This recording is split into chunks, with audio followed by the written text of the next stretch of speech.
Вы любили свою тетю? Сколько вы с ней общались? Можете что-то о ней рассказать? В зале суда 44-летняя уроженка Казани Ирина Белозерова, один из фигурантов громкого дела по нелегальному частному пансионату Щербакова. Ее задержали накануне в аэропорту, когда она прилетела с отпуска в Сочи. Белозерова общаться с журналистами не хотела и была против участия СМИ на заседании. Возражаете?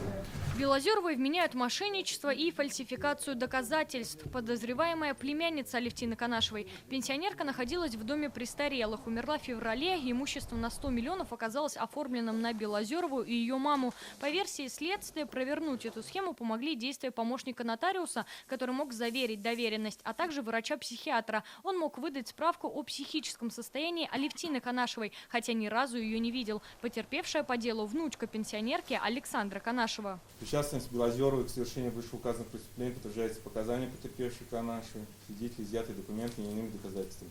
При этом Белозерова подозревается фальсификацией доказательств по гражданскому делу, в связи с чем имеется основание полагать, что по уголовному делу она может сфальсифицировать доказательства и уничтожить их.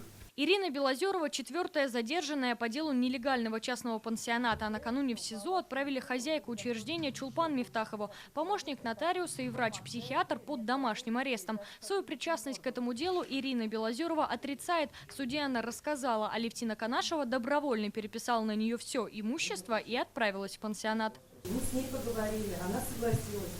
Там она была очень довольна, потому что с ней там общаются, у нее там подружки. Ее там слушают, что она хочет.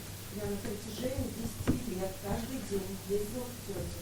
Там никого не было. И когда человек сказал, что отдает мне, потому что она, наверное, понимала и видела, что я одна с ней, а не внучка. Сегодня в суде защита Белозеровой просила заключить ее под домашний арест.